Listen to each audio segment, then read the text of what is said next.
We've been tapping into more video-focused platforms. I think for travel specifically, you really want to be moved by content that you're leaned into and you might not be able to skip. So I think TikTok, Snapchat, especially within EMEA, and YouTube have been new platforms for us that we've been able to tap into. Explore the minds and marketing strategies behind today's winning brands and businesses.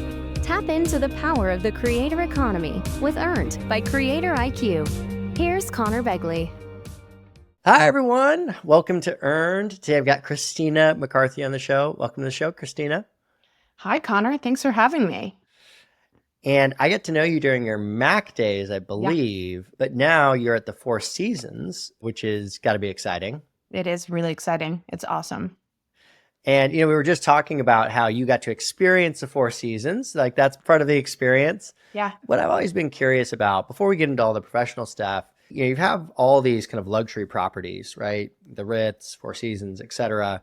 It's always felt like the Four Seasons was just that leg up, right? Yeah. What you were talking about, how you kind of got to understand that. What is it that's made the Four Seasons have that leg up in the luxury market? Like, why are they just that little bit notably better, in your opinion?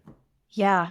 I think really what makes it so different is the personalization that they provide when you're on property.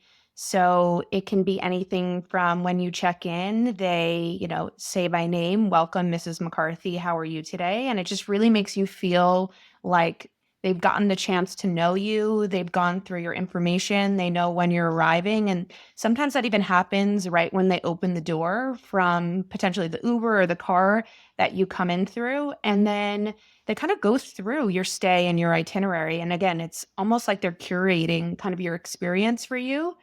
And I think that personalization and that touch of really understanding the guest and anticipating their wants and their needs is really what makes the Four Seasons so different. I always joke around, to my husband, when I arrive there, they make you feel like you're the celebrity of your own trip. And I'm certainly no celebrity, but really, as you come and you join kind of the experience for Four Seasons, it's just like you're the star of the show and they make you feel like that. And they do it so effortlessly. It's kind of what creates this differentiation versus other brands because they know you so well. They're anticipating what you want. And then they're making this experience for you just so effortless that you don't really need to think about anything but enjoying your trip. So for me, I just feel like that personalization and that anticipation goes above and beyond. That really creates that opportunity for you wanting to go back to a Four Seasons because you know that they have saved all your information. They've kind of given you everything you wanted. They've heard anything you wanted. And it just creates kind of like future stays that you just want to keep building with this brand and revisiting the properties. Yeah, I would imagine that like 90% of your revenue this year will come from the same people as last year, right? Like it's this strong repeat purchase behavior. Yeah, so we place a really heavy emphasis on those individuals. So we call them like our high return guests or HRGs, just like you would at any other company, kind of your high value guests. And really, these guests are a huge proportion for us that we want to focus on, and we want to make sure that we're curating and listening to them and building for them. And that is what kind of creates that, future opportunity for us that we're able to continue to build and then, bring in new. We want to make sure that we're driving new to brand guests and driving that opportunity to continue to build the brand. But really for us, it's how do we make sure that we're getting that repeat, whether it be, a certain, you could say business or resort life cycle, and kind of break them out of that mold of their certain guest life cycle and really making sure that we're getting that incremental stay. Because if we could do it across our return guests, we're able to see a huge impact to the business. So it's something that we emphasize on. So I'd love for you to just tell the audience, your title is VP of Global Media, right? Yes. And I think you generally know what that means, but I think there's a lot of people that won't. So maybe talk a little bit about, what that is, what you're focused on. And I think the second thing is, I think marketing is often characterized as like going out and getting new customers. Yeah. But I think you talked about like being able to more deeply engage with existing customers to drive the incremental visit or incremental purchase. How do you, as a kind of on the global media side, how do you try to re-engage with the people that are already, active customers of yours? Yeah, so I'm vice president of global media. So that oversees paid media primarily.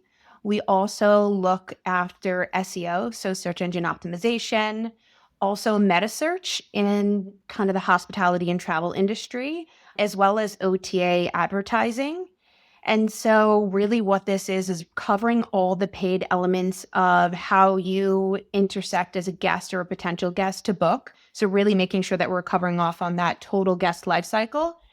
And then to your point, in terms of making sure that we're focusing not only on acquisition, which is a huge opportunity for us, and that's really where we want to make sure we're future proofing. We really try to look at our current guests and understand their behaviors, where they're traveling, and their guest life cycle, so we can diverge them within our paid media strategies to really figure out how do we get that incremental stay, because sometimes that incremental stay can be quite substantial, especially if they're a guest that spends X amount. So we want to make sure whether they're using the app, whether they're booking on fourseasons.com, how do we make sure that we're anticipating that? And how do we give some sort of a curated advertising solution to really make sure that they can be pushed over the edge for that next booking and be inspired to do so? So I think a lot of our paid strategies, they used to be primarily focused on just conversion driving tactics. So how do we just push a user over the edge and really make sure that they're booking and we're getting that booking? But now it's really inspiring and building experiences within that merchandising solution. So when we're booking different opportunities to potentially book your dining stay, book an experience, whether it's going on a safari, wherever potentially you're booking, and start to merchandise these elements and use them within our paid media offerings to kind of get that guest to not only book with us and return, but book more experiences and really kind of lean into the Four Seasons opportunity. So those are something that we've been kind of testing into as we build our paid media offerings and solutions and really try to increase that average booking value, just like you would in retail, an average order value, and really make sure that we're getting the biggest bang for our buck when we're kind of pulling that return guest in and trying to get them to stay at a higher rate. Yeah, that makes sense. I think the kind of movement towards using paid media, because digital was so conversion focused for so long, right? That was all anybody paid attention to. And now they're saying, well, how can we use this as a brand building opportunity as well, right? One of the other things I'm really curious about that we've been really monitoring is, the types of assets that are being used in paid media strategies, right? And I think obviously I'm coming very much from a social media influencer kind of user generated content perspective. I'm curious from your perspective, is that something that, as a luxury brand, in fact, luxury brands have been some of the last ones to start using that kind of content. Have you guys started using it? What's worked for you? If you have, talk to me about that a little bit. Yeah, that's such a great question because, we've been building this paid media capability in-house. And with that, there's the operational and the mechanics of paid media. So setting up campaigns, deploying it, et cetera. But, as we always say, media is the pipes and creative is the water. So you can't have a stream without having those two pieces together. And so we've been building kind of our content paid media strategy and what that looks like across the funnel. And I'm taking a lot of the insights that I had from Victoria's Secret and MAC, where, building awareness assets, not that it's easy, it's just easier to understand because you're growing awareness. So how do you make sure you're doing that with your content? Then conversion driving assets, again, not like they're easy to build and create, but hard hitting elements really to just make sure you have that CTA and you're getting that user or guest to essentially make that action. But really where we spend most of our time and where I used to spend a ton of time at MAC is just that consideration funnel and how we make sure that we're building assets to change someone's mind, because essentially we could be in the consideration set, but potentially we need something to make that hook to really push a user to be interested. So we focus on experiences, destinations, the offerings within the destination. We do use video assets and making sure we're merchandising that experience or destination and really leaning into that communication and content. We have been testing more so into UGC and content creators and incorporating within TikTok and really understanding how that changes the decision-making process. Really similar to, how we had these conversations at MAC a few years ago when we were incorporating creator content, whether it was how-tos and makeup tutorials, to really make sure that that user was bought into whatever product essentially we were trying to sell at the time. So we've been building more into that. And I think, it gives a sense of realism and just some sort of reality of what we're offering. And I mean, if you look on TikTok now, even organically, and you'll search Four Seasons, I mean, so many people are talking about the brand from an earned perspective. And so we've kind of tapped into, okay, there's already this content out there. How do we use creators that are posting these beautiful content on behalf of us and start to incorporate within our paid media strategy, as well as creating our own content that kind of follows a similar theme, but also speaks about like our destinations, whether it's, Europe or Hawaii, and starts to merchandise the larger area at scale. So we've been kind of building that into our paid media strategy while we've been kind of developing our larger paid media capabilities. Yeah, that idea of kind of global versus local is interesting because, again, to your point, Four Seasons is the #1 hotel group on social media that we track in terms of buzz, right? So clearly there's a lot of people talking about it. And there's this kind of broad concept of Four Seasons, but functionally, it ends up being about the individual experiences that people are having, right? And so how do you guys think about that in terms of your own approach? Because you're global, right? But you've got all these individual locations. Are you personally supporting them as well? Are they running their own programs? Like, how do you interact with all the different locations? And how many are there? I actually don't know. How many Four Seasons locations are there? There is at the moment, I think, 133. So it's a great question. When I came on board, we built the global paid media strategy. So what was that? How does Four Seasons show up in paid media? What is the overarching global direction we want to go in? And then I think what we focused on was, we kind of say like tier 3, or like the property focused initiative. So how do we connect the dots? So really our global focus is, how do we move the brand for a future forward perspective? So, in 2022, it was the first year where in paid media, we showed up in like unconventional places for Four Seasons. We partnered with Condé Nast and we were in their Vogue World event. We did digital out of home and out of home, and Four Seasons never showed up like that. And I think, I was tasked by our amazing chief commercial officer to really have Four Seasons show up in a different way that they've never shown up before, and very much so like a luxury brand.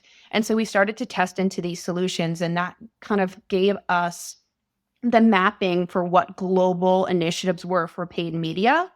And then I think for the properties, it's how do you focus on that location interest? And so a lot of times it ends up being social and search focused, but we've been testing into larger solutions with endemic partners and how we kind of tap into authoritative consideration, again, whether it's using a creator or an endemic partner like a Condé Nast or Hearst, to really help grow that impact for the specific locations. And I think we've been really building those elements over the last 12 months, knowing there's 133 properties that way, in terms of let's ensure properties are super focused on their own offerings and experiences, merchandising them, but within the interest of the destination itself.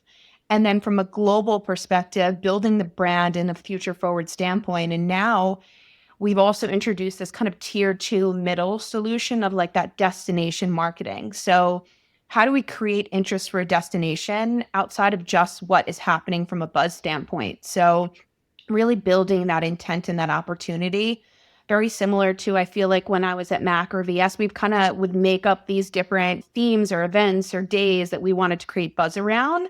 And so those are the elements we're starting to incorporate, so we can figure out kind of that tiered solution for how we speak to our guests, but also how we bring them in, get them interested in the offerings, and then also get them interested in the local nuances of where they're looking to essentially shop or potentially book.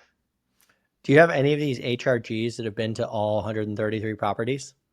Oh my God, that is a really good question. I don't have the answer to that, but I would not be surprised. Four Seasons is such an amazing brand. There are a lot of loyalists. I mean, I know I spoke to you, I spoke to a few other people, and they were like, we love Four Seasons. Like, we would never travel anywhere else. So honestly, probably, but as we keep growing our portfolio, it's interesting to see, but I'm sure there's somebody out there that has been.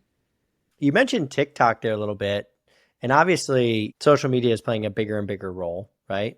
In terms of how people discover this kind of stuff. Like it's not just going to TripAdvisor, it's not just, whatever.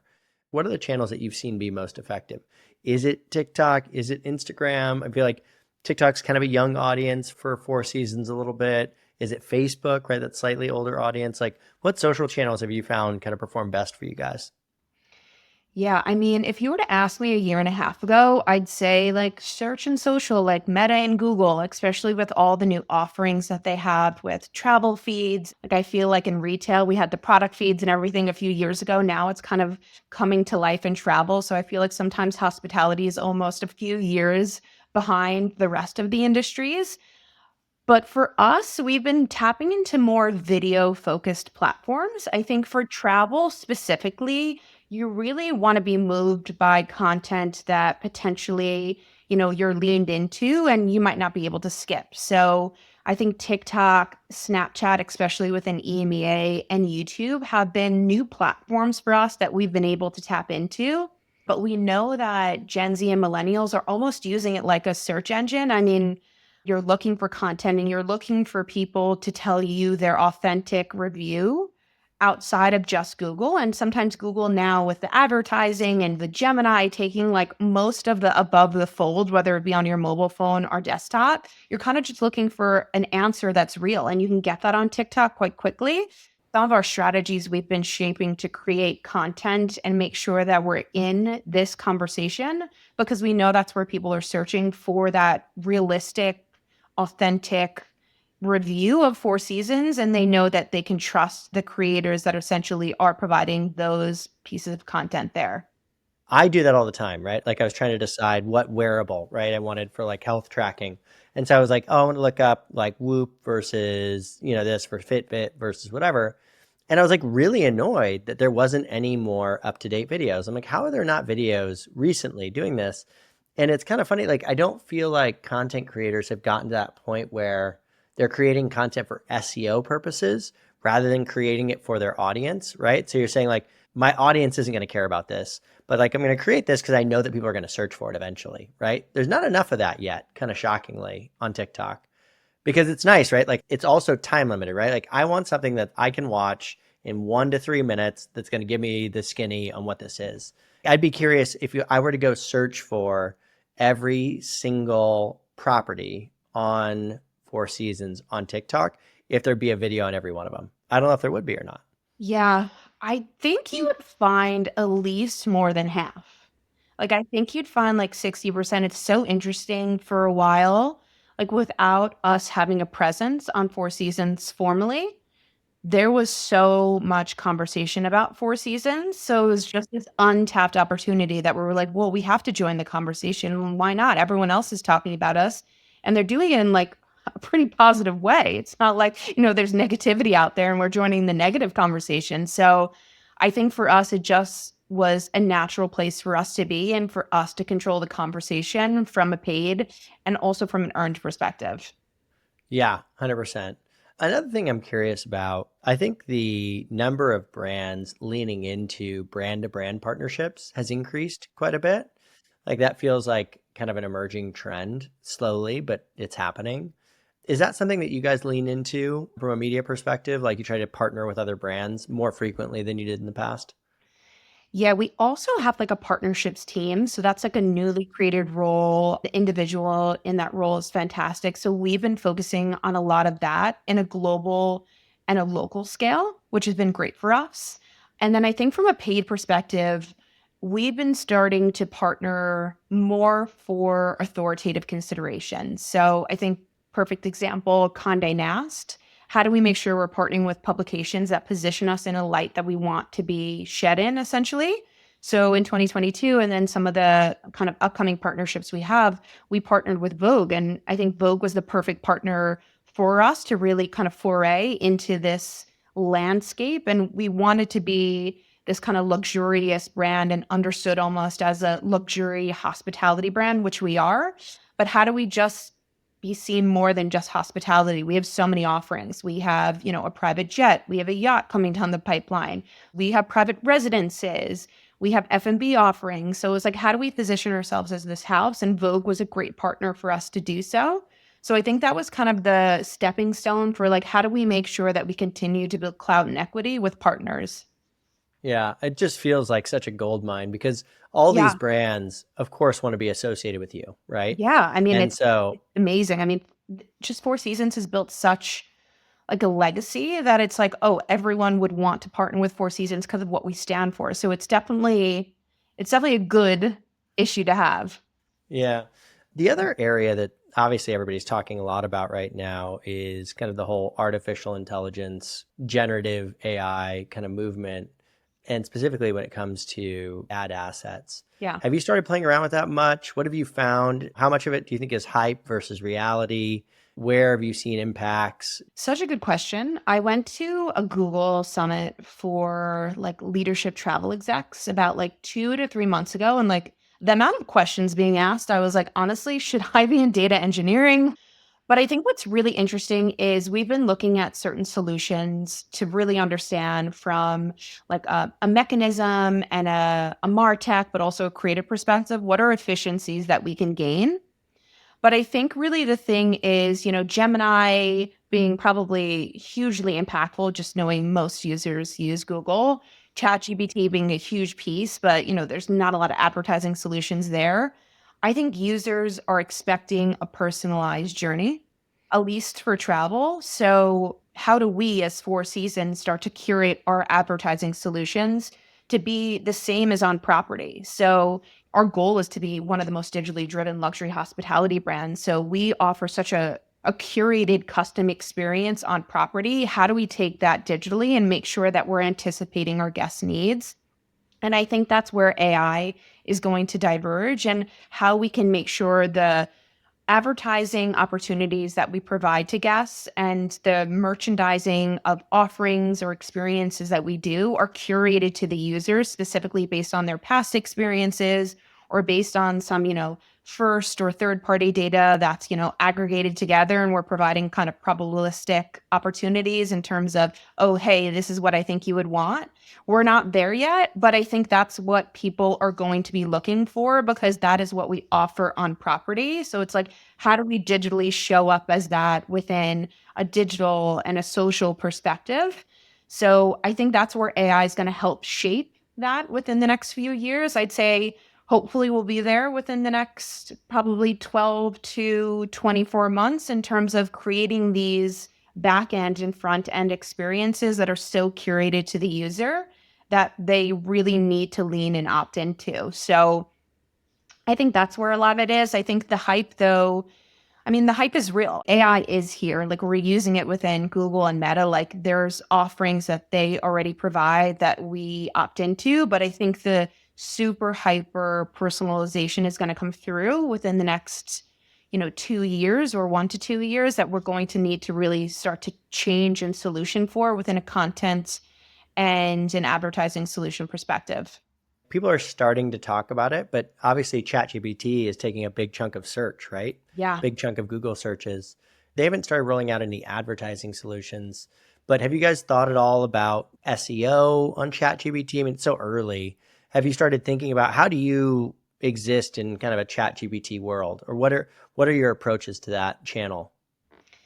Yeah, for an SEO perspective, we're really building our capabilities and making sure we're merchandising as much as we can from a website perspective. And I think that kind of builds into Gemini solutions as Gemini picks up things. And we're kind of building more so for a Gemini focused opportunity, just knowing that's where a lot of our searches are today. But I think it's a good point that we need to think about like how is ChatGPT going to diverge and how do we build for SEO of the future? So admittedly, we haven't just yet. We've more so been building for a lot of the Gemini capabilities that are coming down the pipeline, but I think it's definitely something that we'll be looking at within the next 12 months, knowing the impact of ChatGPT. Obviously, ChatGPT is basing it on the internet, right? So they're basing it on a similar data source as Google. So theoretically, if you do well in Google search, you should also do well in ChatGPT. But it's just interesting because they're capturing a huge chunk of search today. Very similar to, I know how Gemini is going to be focused on. It's like, ChatGPT can build you an itinerary. I mean, it can build you your whole trip itinerary. And so I know that Gemini very functional based and it's not as opinion based, which I think is really interesting that I learned at the summit. How do we make sure that we're building for as much SEO related content terms from a tech perspective as possible? Because we want to be in those capabilities and those searches, and we want to be in that consideration set. So it's something that we're kind of building for in the future as we kind of get our bearings and our capabilities built. We were in Italy, but Yeah. I can't remember the beach, beautiful beach. And there was like, there's all these, you could like rent out spots on the beach at these different hotels. I was like, God, I have no idea how to pick one of these hotels. So I just typed in, but you could type in like, I've got young kids, I've got this, I'm looking for that. And in a very unstructured way, be like, what are the top 3 hotels you'd recommend, right? And it was like, boom, and I got it done. It was like, whoa, that was pretty cool. And I mostly trusted its results. It's going to be a weird new world in that way. It really is. And I know it's pretty much rolled out Gemini to mobile. Like they're Yeah. almost done with desktop, which is really interesting because like I work from a desktop. So I'm like only usually building these like solutions on desktop. Sometimes in mobile, I'm like always on the go. But yeah, it's crazy. And now that moves everything so below the fold. So it's so interesting. There's the SEM versus SEO conversation, but then you have to take that into consideration with Gemini and like that pushing everything down. So it's just an interesting world now that we're in. And then that just impacts how we solution communication because people have everything at their fingertips now. They're like, forget it. If you don't give me a recommendation, I don't even want to speak to you. Yeah, totally. Let's talk a little bit about your background. So you've been at Four Seasons for a few years now.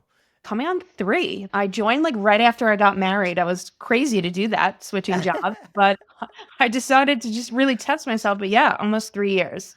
There you go. So what made you decide to get into hospitality? I mean, you've been at Mac, you've been at Victoria's Secret. You've definitely hit 3 of the major lifestyle verticals, right? Yeah. Apparel, beauty, now travel. What made you decide to kind of switch into a new category? And what have you observed that's been different across those 3 now that you've gotten to see kind of all 3? I didn't think I was going to leave fashion or beauty. It was kind of my jam and I really loved it. But then I kind of wanted something different. And I think the leadership at Four Seasons, which is still intact, was very much so focused on building this luxury brand, which I thought was so interesting. And so that's kind of how I took the hop into hospitality.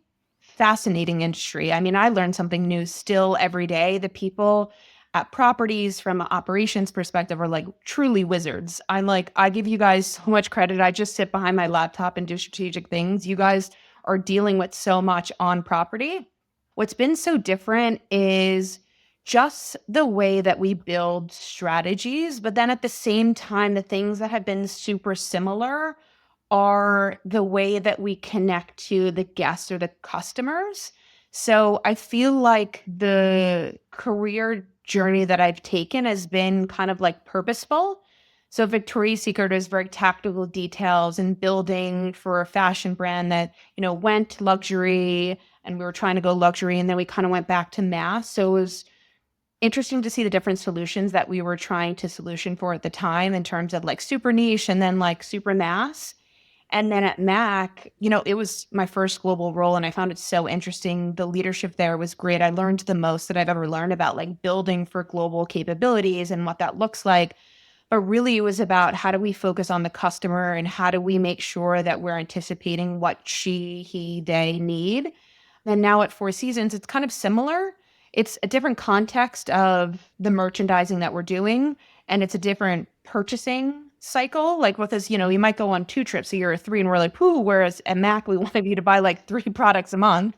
So sometimes it's a little bit different in terms of the investment thresholds from a paid media perspective or the frequency of communication, but it's still guest and customer centric. And like every place I've been, we've been so fascinated about the characteristics of the guest, who we're going after, who we need to acquire. And I think those have been the same things that have been true, which has made it easy for me to be in different roles.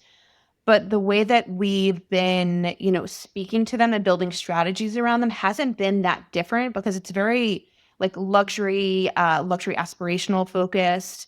And a lot of the ways that we communicated or built targeting strategies, especially at Mac and Victoria's Secret, when we were kind of going a little bit more luxe, are very similar. Now at Four Seasons, we're not just speaking to, females, we're speaking to anyone. I think for Mac, it was more so focused on like that female customer, and same for Victoria's Secret. But there's differences and there's similarities that have been so unique, but have been able to kind of transcend through each opportunity that has made it easy for me to kind of move across different industries. In the case of travel, I'm trying to think who typically is the decision maker.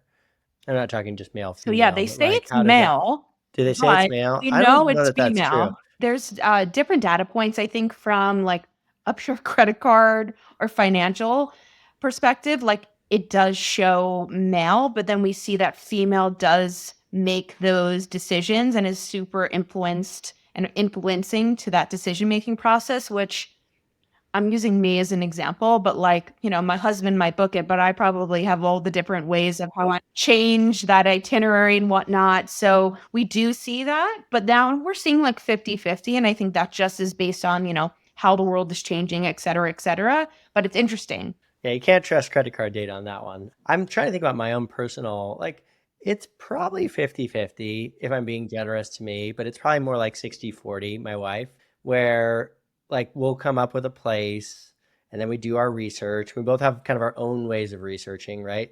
I think my way is better than she thinks. Oh my God. What's her way versus yours? I'm trying to think through it. Well, maybe I'll start with restaurants. So restaurants, I'm a reviews guy, right? Like I love reviews. That's how I make all my decisions. And so I like trust the wisdom of the crowd. If you ever watched Who Wants to Be a Millionaire, like the best one was always like ask the audience, right? That was the best lifeline. That's my jam, like data, reviews, etc. Hers is a combination of like referrals, and then there's a lot of like visual, like looking. And then I think she thinks more about the practical impacts or practical implications. So it's like, I found like a really cool hotel while we went to Italy for 3 weeks. I just found this really cool hotel, great reviews, the whole thing. She's like, well, that's actually not going to be great for like the kids and this, that, and the other thing. Or like we went to, we just got back from spring break in Puerto Vallarta or Punta Mita. And it was like, we were going to go to this one place, but she's like, actually, we got 3 families. So structurally, I think this is better. So she's better at the detailed elements, right? Whereas I'm just review driven, but I'll do a lot of research on it, right? I'm like that too. So you're more review driven? Yeah. I mean, if someone says something's bad, I'm like, what was this bad? And then like you go in and you're like, oh, I knew this was bad. And then it ends up being bad. So you're like, let's just listen to the reviews. And I always let that shape my decisions.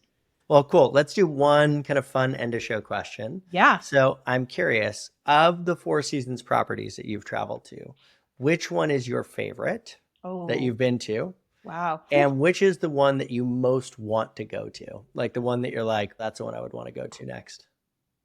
I mean, let me preface by saying they're all beautiful. Yeah. They're all great. They're all beautiful babies. But I assume this would be the same response if you asked me who my favorite child was. Yeah, they're all beautiful. I'd say the most special was going to Taormina in Italy. The service across all Four Seasons is amazing, but like this was top notch. Like I truly thought maybe I was like Nicki Minaj. Like I was like, this is great. I'm not Nicki Minaj, but like you're surely making me feel like I am. And then it's a beautifully stunning property. And then I think in terms of where I would want to go, the Maldives is beautiful. They have a few properties there on a private island. And then Bora Bora. It's really, truly stunning. I think, Bora Bora, if you see it in our advertising, you definitely click it because you're like, wow, what is this beautiful heaven? So I would say Four Seasons Bora Bora. Okay, there you go.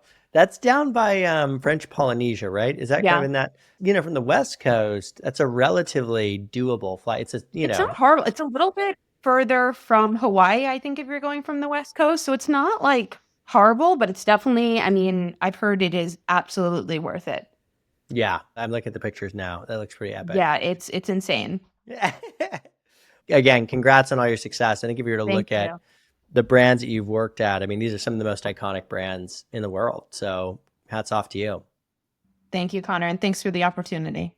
Be a friend, tell a friend, and subscribe. Earned by CreatorIQ.